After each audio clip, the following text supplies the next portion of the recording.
요한복음 신약성경 159쪽 8장 31절로 38절 말씀 함께 봉독하시겠습니다.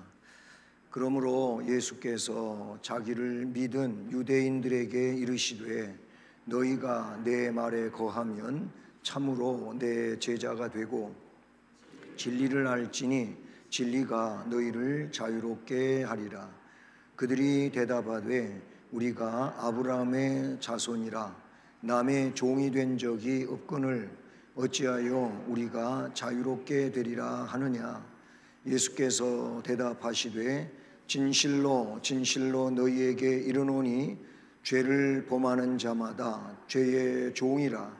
종은 영원히 집에 거하지 못하되 아들은 영원히 거하나니 그러므로 아들이 너희를 자유롭게 하면 너희가 참으로 자유로우리라. 나도 너희가 아브라함의 자손인 줄 아노라. 그러나 내 말이 너희 안에 있을 곳이 없으므로 나를 죽이려 하는도다. 나는 내 아버지에게서 본 것을 말하고 너희는 너희 아비에게서 들은 것을 행하느니라. 아멘. 네, 그리스도인의 자유 또 양심의 자유에 대한 이야기를 지난 시간에도 앞부분의 내용 가지고 보았습니다. 이 요한복음 8장 31절로 38절까지 내용 중에 그 34절에 보면 죄를 범하는 자마다 죄의 종이 된다.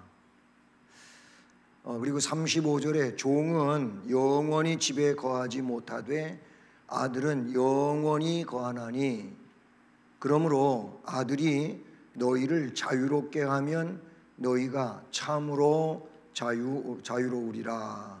자, 이 말씀에서 예수 안에 있는 자들이 진정한 자유인이 된다고 하는 것을 말씀해 주고 있는 걸 보지요. 율법 안에서 자유자가 되는 게 아니고 예수 그리스도의 복음 안에서 자유인이 된다라는 말씀이 되는 건데요. 자, 오늘은 세 번째, 네 번째 내용이에요. 읽어보시겠습니다. 그리스도인의 자유를 구실로 하여 죄를 범하거나 정욕을 품는 사람들은 그리스도의 자유의 목적을 파괴하는 것이 된다. 자, 보십시오. 우리는 복음 안에서 자유인이라고 했잖아요. 예, 로마서 말씀에도 방금 전에 나왔던 것처럼요. 그런데 이 그리스도인의 자유를 구실로 해가지고 죄를 범한다 이겁니다. 죄를 범하거나 정욕을 품는 사람들은 우리는 성령의 그 능력 안에 있는 자가 되어야 되지 정욕, 육체의 정욕을 따라가는 자가 되면 안 되는 거예요. 이건 갈라디아서에서 분명하게 말하고 있죠.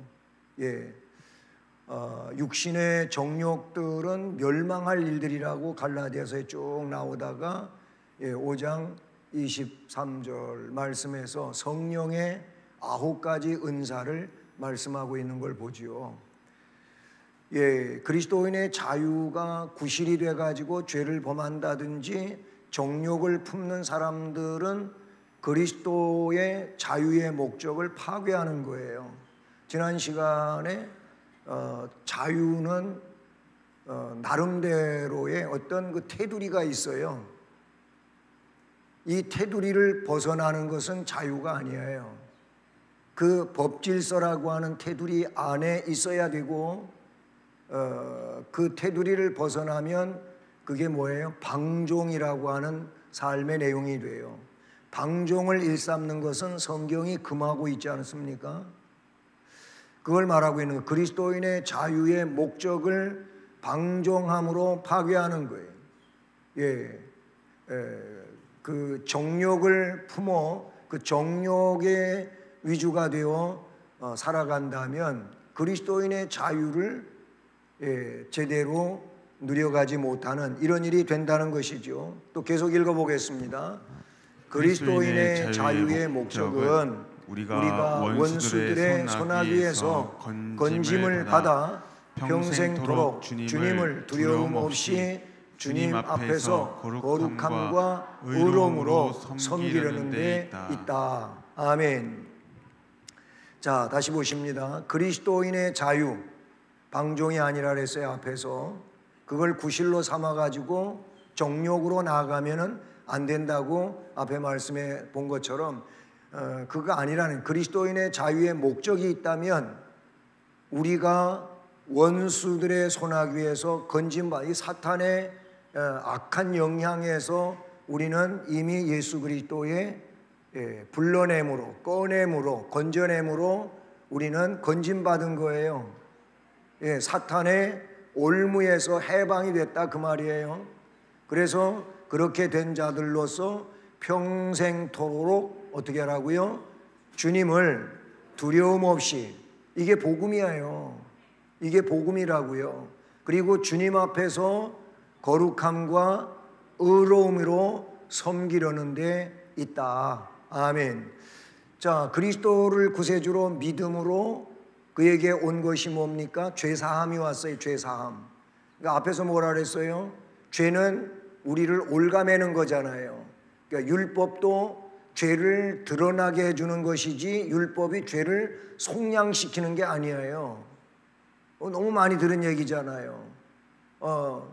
그런데 그 율법에 묶이는 게 아니고 그 율법에서 우리는 복음으로 이제 해방을 받아서 자유인이 됐다 그 말이에요. 그래서 이제 주님 앞에서 우리가 구원받은 자로서, 거듭난 자로서, 의를 얻은 자로서, 하나님의 자녀가 된 자로서, 이 지금 쭉 설명된 내용이 이게 굉장히 중요한 내용들이에요. 이제 그런 사람들 됐기 때문에 이제는 우리가 뭐가 됐어요? 거룩한 자가 된 거예요. 거룩한 자가 되었기 때문에 이제 우리가 살아야 될 삶이 뭐라고요? 의로움으로 주님을 섬기고자 하는데 우리의 자유가 있다 그 말이에요. 이건 또다시 얘기하지만 우리에게 주어진 자유가 뭔가 우리의 노력을 해가지고 구원을 이제 얻어내려고 하는 것이 아니고 우리는 이미 벌써 구원을 받았다 그 말이에요. 구원을 받은 자가 누구예요? 주님의 은혜를 받은 자예요. 그 은혜를 받았으니 주님의 자녀답게 살고자 하는 이 삶이 바로 뭐라고요? 우리가 살아야 될 내용이다 그 말이에요. 다시 얘기해요. 구원을 받으려고 그렇게 사는 게 아니고 구원을 받았기 때문에 그렇게 산다 그 말이에요. 그게 뭐예요? 그래서 소명, 중생, 회심, 신앙, 칭의 양자가 됐다면, 그런 하나님의 부르심 속에서 하나님의 은혜로 구속함을 입었다면, 하나님의 자녀가 되었다면 이제 우리가 뭐 해야 된다고요? 거룩하게 자꾸 우리의 삶이 변화되어 가야 되는 거예요. 그게 성화라 그 말이에요. 성화를 그래서 점점 더 성화되어 가는, 거룩하게 되어 가는 점진적이라고 하는 그런 신학적 용어를 쓰게 되는 거예요. 예수를 처음 믿을 때에는 아직 어린아이와 같아가지고 미미했지만은 예수를 구세주로 확실히 믿으면서 신앙의 횟수가 가는 거예요. 그냥 횟수가 가는 게 아니고 그런 성령의 역사 안에서 믿음이 점점 자라간다 그 말이에요. 어른스러운 신앙인으로 간다 그 말이에요. 그러다가 보면 아하, 주님의 은혜가 그렇게 크게 느껴질 수가 없어요. 뭐 앞에서 우리가 찬양단에서 하나님의 은혜로 있을 데 없는 자, 우린 정말 쓸데가 없어요. 하나님 앞에 그런 존재예요. 우린 잘난 척할 일이 아무것도 없어요. 그냥 죄인이에요. 주여 저는 죄인입니다. 저를 불쌍히 여겨 주시옵소서. 세리가 고백했던 거 그거 이상이 아니에요. 우린 그런 자예요. 그렇기 때문에 구원에 대하여 감사하고 하나님의 자녀다운 삶을 위해서 이 말씀에 있는 것처럼 거룩함과 의로움으로 주님을 섬기려는 데 그것이 목적이 있다 그 말이에요. 갈라디아서 5장 13절에 형제들아 너희가 자유를 위하여 부르심을 입었다. 자유를 위하여 부르심을 입었으나 따라서 하십니다. 그러나 그 자유로 육체의 기회를 삼지 말고 육체의 기회를 삼지 오직 말고 오직 사랑으로 서로 종로를 달아. 사랑으로 서로 종로를 달아. 자유를 위하여 불러주셨다는 거예요. 그 자유가 방종이 되게 하지 말란 말이에요. 아름다운 꽃밭을 가서 그냥 지지 밟고 꽃을 꺾고 뭉개버리는, 이거는 자유가 아니에요. 뭐 내 자유인데 뭐 하면서 이래고 하는 건 아니다 그 말이에요. 너는 거룩한 백성이니 거룩하게 살아라. 하나님 명령해 주셨잖아요. 너는 하나님의 자녀니 성령의 은혜를 힘입어서 성령의 열매들을 맺어라. 이렇게 말씀해 주셨잖아요. 뭐 하나님 백성이니까 그렇게 살라고 말씀을 해 주신 거예요. 마태복음 5장에서부터 7장까지의 내용도 전부 그거를 전제로 해서 빛으로 살아야 되고 소금으로 살아야 되고 산 위에 있는 동네처럼 그렇게 살아야 된다고 말씀을 해 주시고 있는 거예요. 베드로전서 2장 16절도 동일한 말씀이에요. 너희는 자유가 있다고 말해요. 자유가 있으나 그 자유로 악을 가리는 데 쓰지 말고 오직 하나님의 종처럼 살아라. 악을 자꾸 가리우는데 내가 가진 자유를 쓰면 안 되는 거예요. 오히려 그 자유를 가지고 하나님을 섬기는데 겸손히 종처럼 밑에 내려가서 그 하나님을 섬기는데 그 자유를 써라. 그렇게 말씀하고 있어요. 요한복음 8장 34절에 예수께서 대답하시되 진실로 진실로 너희에게 이르노니, 따라서 합니다. 죄를 범하는 자마다 죄의 종이다. 아멘. 우리가 물론 예수 믿으면서도 죄를 떨어뜨려 놓고 살 수는 없어요. 그 죄와 연루되어 있는 이런 삶을 살아요. 그러나 그것이 우리가 지옥으로 가게 하는 그 내용이 아니에요. 왜 그러냐면 우리는 주님의 피공로로 용서됐기 때문에 돼요. 그래요. 다만 우리가 해야 할 일이 뭐냐면 회개를 하라고 성경은 요구하고 있는 거예요. 내가 너희들에게 은혜를 주셨지 않냐? 내가 너희에게 생명의 은혜, 구원의 은혜, 영생의 천국의 은혜를 주었으니 그 은혜의 백성으로서 네가 잘못한 것을 직고해라. 직접 고해라. 회개하라는 거예요. 그래서 복음이 증언되어지는 곳에는 회개가 무엇보다도 먼저 선포되어지는 거예요. 예수님도 그랬고, 그 전에 세례 요한도 그랬고, 예수님도 그랬고, 예수님이 제자들에게도 그거를 가서 전하라 했어요. 때가 찼고 하나님의 나라가 가까웠으니 회개하고 복음을 믿으라고 전하라. 회개하라는 거예요. 회개. 그게 뭐예요? 예수를 믿는 사람이니까 회개하는 거예요. 예수를 믿지 않는 사람은 회개의 영도 없고 회개할 기회도 없고 그러는 거예요. 왜? 너는 구원의 백성이니 네 죄를 네가 자신이 고백을 하고 사죄를 받으라, 이렇게 말씀하고 있다는 사실 아닙니까? 예. 자, 누가복음의 말씀도 같은 맥락에 있는 말씀이고요. 자, 그 다음에 마지막으로 네 번째 내용인데 읽어보시겠습니다. 하나님께서 정하여 세우신 권세들과 그리스도께서 값주고 사신 자유는 양자가 서로 충돌하여 파괴하도록 하나님에 의해 의도된 것이 아니라 상호간에 서로를 시인하여 보존되도록 의도된 것이다. 그러므로 그리스도인의 자유를 구실로 하여 합법적인 권세나 그것이 국가적인 것이든 아니면 교회적인 것이든 간에 그 권세의 행사를 반대하는 사람들은 하나님의 법령을 반항하는 것이다. 아멘. 자, 여기 아주 중요한 문제가 나오고 있어요. 앞에 얘기한 거 다시 반복한다면 이제 우리는 주님의 구속의 은혜 안에서 죄로부터 해방된 영적인 자유인이 됐습니다. 로마서 8장의 말씀에도 그리스도 예수 안에 있는 자는 결코 정죄함이 없다. 정죄는 율법 안에 있을 때 정죄가 있는 거예요. 그러니까 우리는 율법으로부터 해방을 받은 거예요. 그리스도의 복음으로 옮겨졌기 때문에 그래요. 그리스도 예수 안에 있는 사람은 결코 정죄함이 없어요. 왜 그렇습니까? 생명의 성령의 법이 죄와 사망의 법에서, 그 율법에서, 사탄의 올무에서 너를 해방시켜 주었기 때문이다. 아멘. 자, 바로 이런 하나님께서 우리에게 자유를 주셨는데, 하나님께서 정하여 세우신 권세들, 그 자유를 가지고 이제 어떻게 살아야 할지에 대한 구체적인 내용이에요. 권세들과 누가 세웠다고요? 하나님께서 정하여 세웠다, 그 말이에요. 권세들과 그리스도께서 값주고 사신 자유, 이 자유는 정하여 세우신 권세와 이 자유는 양자가 두 가지가 다 서로 충돌하여 파괴하도록 하나님에 의해 의도된 것이 아니라는 거예요. 세상 권세도 그러하고 그리스도로부터 우리에게 주어진 자유도 그러하고 이게 서로 대적을 하는 게 아니라 그 말이에요. 이게 다 우리가 살아가는데 필요하기 때문에 만들어 놓으셨다, 그 말인 거지요. 예, 이해가 되셨나요?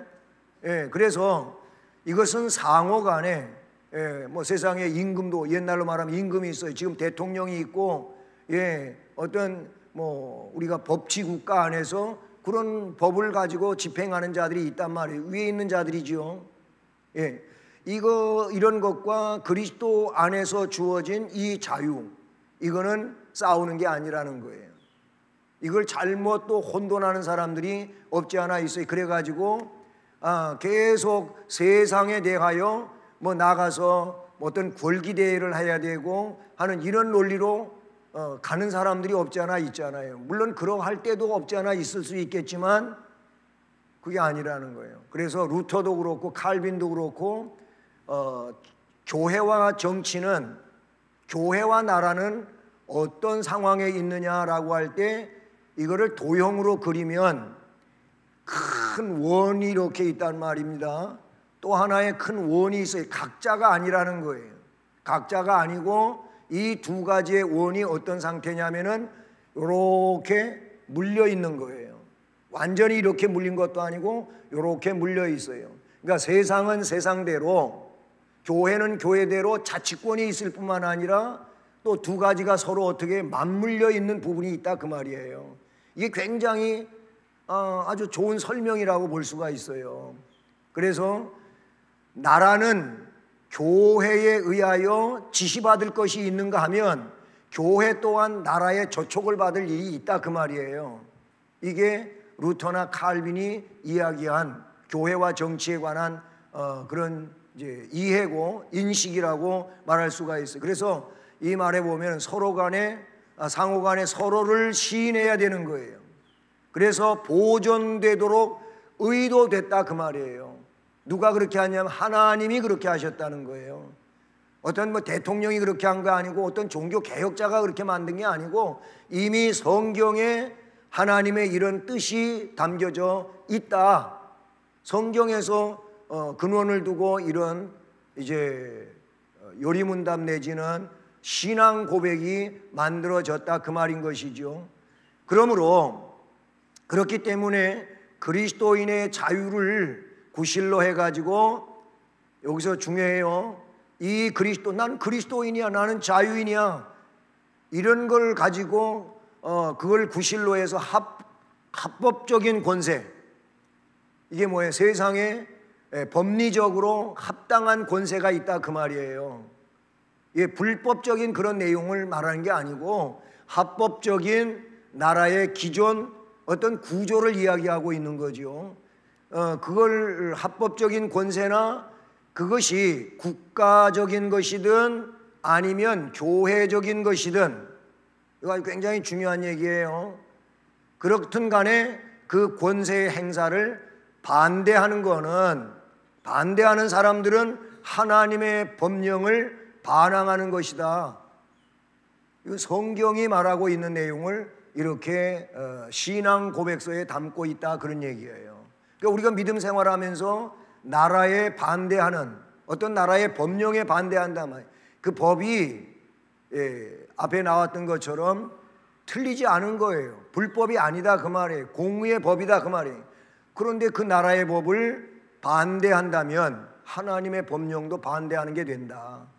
또 나라 또한 교회에 대한 그 내용을, 하나님께서 교회를 그렇게 세우셨고 그 교회를 눈동자같이 아끼고 계시는데 나라가 교회에 대하여 함부로 하는 것 또한 하나님께 대하여 반항하는 이런 일이 된다 그 말이에요.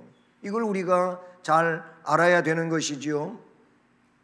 자, 그래서 이런 말씀들이 뒷받침되고 있어요. 마태복음 12장 25절에 예수께서 그들의 생각을 아시고 이르시되, 따라서 하십니다. 스스로 분쟁하는 나라마다 황폐하여질 것이요 스스로 분쟁하는 동네나 집마다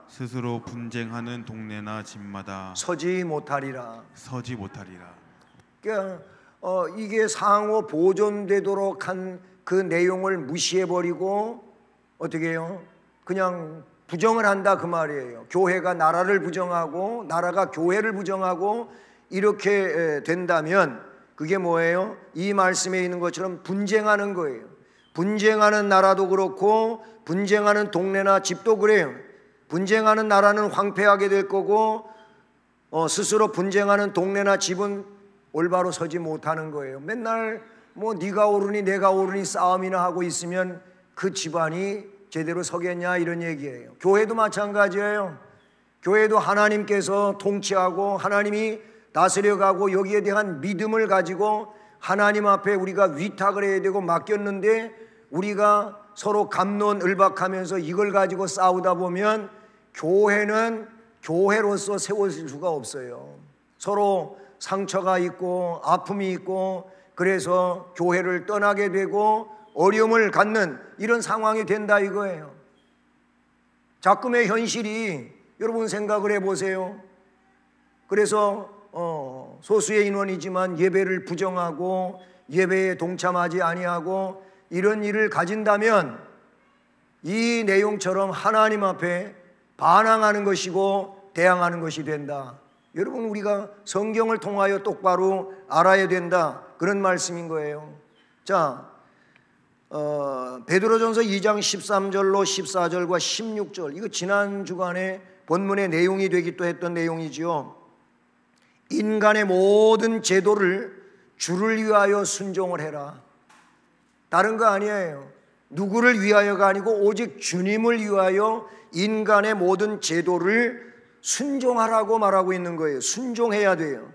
혹은 위에 있는 왕이나 혹은 그가 악행하는 자를 징벌하고 선행하는 자를 보상하기 위하여 보낸 총독에게 그렇게 하라. 너희는 자유가 있으나 그 자유로 악을 가리는 데 쓰지 말고 오직 하나님의 종과 같이 하라. 아멘. 로마서 13장도 동일한 말씀을 이야기하고 있어요. 로마서 13장 1절로부터 8절까지 좀 긴 말씀인데 그 앞부분에 1절에 이렇게 말하고 있어요. 각 사람은 위에 있는 권세들에게 거기는 복종하라 그랬어요. 왜? 권세는 하나님으로부터 나지 않음이 없나니 모든 권세는 다 하나님께서 정하신 바라. 그러므로 권세를 거스르는 자는 하나님의 명령을 거스립니다. 거스르는 자들은 심판을 자취할 거다. 바울 사도가 로마 교회를 향하여 이렇게 말씀하고 있는 내용이지요. 악한 일에 대하여 두려움을 가져야 된다. 내가 권세를 두려워하지 아니하려느냐? 선을 행하라. 선을 행하면 그 권세, 세상 권세가 나한테 아무런 두려움이 안 돼요. 아주 쉬운 얘기로 내가 아무런 잘못이 없으면 경찰이 수갑을 가지고 돌아다녀도 나하고는 상관이 없어요. 그러니까 경찰이 앞에서 나를 향하여 다가온다 할지라도 나는 아무 잘못이 없으면 그 경찰에게 맞닥뜨려도 아무 상관이 없어요. 뭐 두려움을 가질 필요도 없고 내가 붙잡혀 가겠다고 그렇게 염려할 일도 아니잖아요. 그러나 내가 뭔가 잘못한 일이 있다면 경찰을 보고 2인 1조가 돼가지고 두 명이 수갑을 여기에다 덜렁덜렁 차고 다니면서 나한테 다가오면 야 이거 나 꼼짝없이 잡혀가나 보다 하고 미리 보고 곁길로 도망간단 말이에요. 도둑이 재발절이다고 말입니다. 네가 두려워하지 않으려면 선을 행하라. 네가 악을 행했다면 두려워할 수밖에 없다. 이게 로마서에 나오는 말씀이에요. 그는 하나님의 사역자가 돼서 내게 선을 베푸는 자니라. 그러나 내가 악을 행하거든 두려워하라. 그가 공연히 칼을 가진 게 아니다.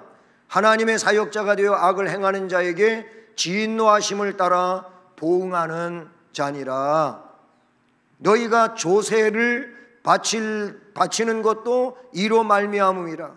그들이 하나님의 일꾼이 되어 바로 이 일에 항상 힘쓴다. 모든 자에게 줄 것을 주고, 조세를 받을 자에게 조세를 바치고, 관세를 받을 자에게 관세를 바치고, 두려워할 자를 두려워하며 존경하도록 해라. 이런 말씀을 로마서 13장에 담고 있어요. 그래서 지난 시간에 마태복음 22장 21절의 말씀에 근거한 얘기를 짧게 했었어요. 그 말씀이 뭐냐면, 가이사한테 세금을, 로마 정부에 세금을 내는 게 옳은 겁니까? 틀린 겁니까? 이거를 예수님을 올무에 걸리게 하려고 질문을 했던 사람이 있어요. 그때 예수님은 그가 생각하고 있는 것처럼 올무에 걸려드시는 예수님이 아니고, 야, 네가 나한테 그런 질문을 했는데 내가 알려줄게 하면서 너희들이 사용하고 있는 동전 가지고 와봐라. 즉 로마 화폐를 가지고 와봐라, 그 말이었어요. 왜냐하면 그 당시에 로마 화폐가 통용되고 있는 상황이었기 때문에 그렇죠. 우리가 그 성전, 예루살렘 성전에 들어가려면 거기에만 별도로 사용되는 돈이 있었어요. 그래가지고 거기 들어가려면 어떻게 해요? 환전을 해야 됐어요. 환전을, 예루살렘에 들어가려면 환전상들이 그래가지고 성전 안에까지 들어왔던 얘기가 있잖아요. 그래서 예수님이 그거 모두 다 둘러엎으시고 장사하는 사람 내쫓고 그랬다고 나오잖아요. 어쨌든 로마 화폐가 그 당시에 통용이 됐는데 그거 가지고 와봐라 그랬어요. 그거 갖다 주랬어요. 그랬더니 예수님이 여기에 이 그림, 이 사진이 있는데 누구 거냐? 여기 글씨가 누구의 글씨냐? 그랬더니 뻔하잖아요. 대답이 가이사 화상입니다. 그리고 로마의 글입니다. 그래, 올바로 대답했구나. 그러면 가이사의 것은 가이사에게 바치고 하나님의 것은 하나님에게 바쳐라. 이 말이 무슨 말이에요? 세상 정부를 부정하지 말라고 말씀하신 거예요. 동시에 하나님 백성으로서 하나님에 대한 의무를 제대로 감당을 해라. 주님이 그렇게 말씀을 해 주신 것이죠. 자, 히브리서 13장 17절에 너희를 인도하는 자들에게 순종을 하고 복종을 하라. 이건 좁혀가지고 어쩌면은 교회 안에의 상황을 두고 말씀하셨다고도 볼 수가 있지요. 너희를 인도하는 자들에게 순종하고 복종하라. 왜? 그들은 너희의 영혼을 위하여 경성하기를 자신들이 청산할 자인 것 같이 하느니라. 그러므로 그들로 하여금 즐거움으로 이것을 하게 하고 근심으로 하게 하지 말라. 그렇지 않으면 너희한테 유익이 없느니라. 그렇지 않으면 너희한테 유익하지 않다고 말씀하고 있어요. 자, 그리고 읽어보시겠습니다.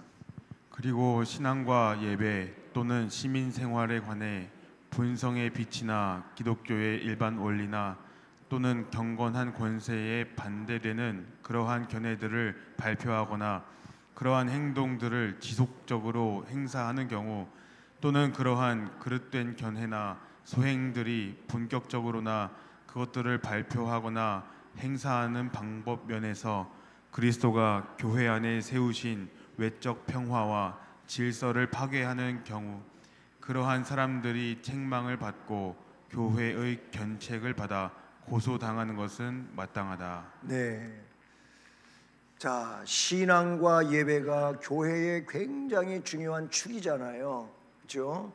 바로 신앙과 예배 또는 하나님 백성으로서의 시민 생활에 관해 본성의 빛, 기독교의 일반 원리, 성경에 다 나오는 내용이에요. 본성의 빛이라든지 기독교의 일반 원리라든지 또는 경건한 권세에 반대되는 그러한 견해들을 발표한다 이거예요. 다시 보세요. 신앙과 예배와 시민생활에 관해 본성의 빛이나 기독교의 일반 원리나 경건한 권세에 반대가 되는, 맞지 않는 그런 견해들을 발표를 한다 이거예요. 그리고 그러한 행동들을 지속적으로 행사를 한다 이거예요. 이게 믿음이 아니에요. 이건 신앙이 아니에요. 이건 질서가 아니에요. 하나님 백성의 질서가 절대 될 수가 없는 거예요. 그런 거를 지속적으로 행사하는 경우 또는 그러한 그릇된 견해, 소행들이 본격적으로나 그것들을 발표하거나 행사하는 방법면에서 그리스도가 교회 안에 세우신 외적 평화와 질서를 파괴하는 경우, 이런 일이 교회 안에 있을 수 있잖아요. 그리스도가 교회 안에서 세우신 외적인 평화와 질서를 파괴하는 경우, 그래서 임직식을 하게 될 때 그 마지막에 교회의 평화를 지키겠느냐, 이걸 맹세하지요. 이걸 서약한단 말이에요. 교회의 평화를 위하여 약속하겠느냐, 이게 직분자 서약의 마지막에 나오는 내용이에요. 그거 우리 잘 기억해야 돼요. 교회의 평화를 깨는 일은 주님이 원하는 게 아닌 거예요. 그 질서를 파괴하는 경우 어떻게 된다고요? 그러한 사람들이 책망받을 겁니다. 교회의 견책을 받아 고소당하는 것은 마땅하다, 이렇게 말씀하고 있어요. 마태복음 18장 15절로 17절 말씀, 네 형제가 죄를 범하면 가서 너와 그 사람과만 상대하여 권고하라. 누구한테 자꾸 퍼뜨리지 말고 자신이 어떤 형제가 교회에 덕을 세우지 않고 잘못하고 있다면 직접 그 사람을 1대1로 만나라, 그 말이에요. 오늘날 그런데 그렇게 안 하고 그냥 여기저기 가서 나팔 불어버리는 이런 일이 돼버리는 거예요. 그러면 교회는 아수라장이 돼요. 그러면 여러분 누워서 침 뱉는 격이나 다름이 없는 것이죠. 네 형제가 죄를 범하면 가서 너와 그 사람과만 상대하고 권고해라. 만일 들으면 내가 네 형제를 얻는 게 될 것이고, 만일 듣지 않거든 그걸로 끝나지 말고 한두 사람을 데리고 가서 두세 증인의 입으로 날마다 그 말마다 확증하게 하라. 만일 그들의 말도 듣지 않으면 교회에서 말하게 하고, 교회 말도 듣지 않으면 이방인과 세리같이 여겨라. 제명하고 출교시키라고 하는 이런, 이게 권징의 가장 극단적인 내용이라고 볼 수 있는 거예요. 지금 이 마지막 문장에서 그거를 이야기하고 있는 거예요. 네. 그 다음에 고린도전서 5장 1절, 5절, 11절, 13절 여기 말씀에도 이런 말이 나와요. 고린도 교회에 여러 가지 문제점이 있는데 그 중에 하나가 또 뭐냐면은 음행의 문제였던 거예요. 고린도 교회가 분쟁이 있었어요. 바울파, 아볼로파, 게바파, 이런 파벌 중심으로 사람을 중심으로 뭉쳐 있는 거, 이게 고린도 교회 굉장히 문제점이었고, 그 다음에 음행의 문제, 이 5장에 가면 그 얘기가 나와요. 거기 1절에 이렇게 쓰고 있어요. 너희 중에 심지어 음행이 있다 함을 들으니 그런 음행은 이방인 중에서도 없는 음행이다, 이걸. 누가 그 아버지의 아내를 취하였다 하는도다. 아버지의 아내는 뭐예요? 어머니인데 이게 친엄마를 이야기하는 게 아니고, 계모 아니면 서모 이런 내용이에요. 친어머니가 아닌 그런 아버지의 아내, 다른 엄마를 음행으로 성관계가 이루어진 내용이 고린도 교회 안에 있었다, 그 말이에요. 그걸 지금 지적하고 있는 거지요. 이런 자를 사탄에게 내어줬다고 이야기하고 있고, 이는 육신은 멸하고 영은 주 예수의 날에 구원을 받게 하려 함이라. 그렇게 해서라도 그 육신은 멸망할지라도 그 영혼이라도 돌아오게 해야 되지 않느냐, 그 말이에요. 영혼을 귀히 여겼다고 하는 것을 우리가 볼 수 있죠. 요한이서 1장 10절 11절 여기 말씀은 누구든지 이 교훈을 가지지 않고 너희에게 나아가거든 그를 집에 들이지도 말고 인사도 하지 말라. 그에게 인사하는 자는 그 악한 일에 참여하는 자가 된다, 이렇게 말하고 있어요. 데살로니가후서 3장 14절 따라서 하십니다. 누가 이 편지에 한 우리말을 순종하지 아니하거든 그 사람을 지목하여 사귀지도 말고 그로 하여금 부끄럽게 하라. 네. 요한이서 그 말씀을 보냈는데 이 말씀에 근거해서 순종하지 않는다면 그 사람 지목해가지고 그런 사람 말씀에 순종하지 않는데 사귀지 말라는 겁니다. 그리고 그로 하여금 부끄럽게 만들라, 이런 말을 하고 있어요. 디도서 3장 10절은 짧은 말씀이에요. 이단에 속한 사람을 한두 번 훈계한 후에는 가까이 하지 말라, 멀리 하라. 그런 사람한테 전화 오면 받지도 말고, 받아봤자 좋은 거 하나도 없어요. 예, 오히려 내가 넘어갈 수 있는 확률도 없지 않아 있는 상황이 된 거예요. 그래서 성경은 이단에 빠진 사람이 있다면 그 사람을 한두 번 훈계한 후에 그 다음부터는 아예 상종을 하지 말라고 성경은 말씀하고 있다는 사실인 것이지요. 자, 이 웨스트민스터 선언 고백서 제 20장은 그리스도인의 자유를 말하고 있고 동시에 우리 법정이 되는 양심의 자유를 말하고 있어요.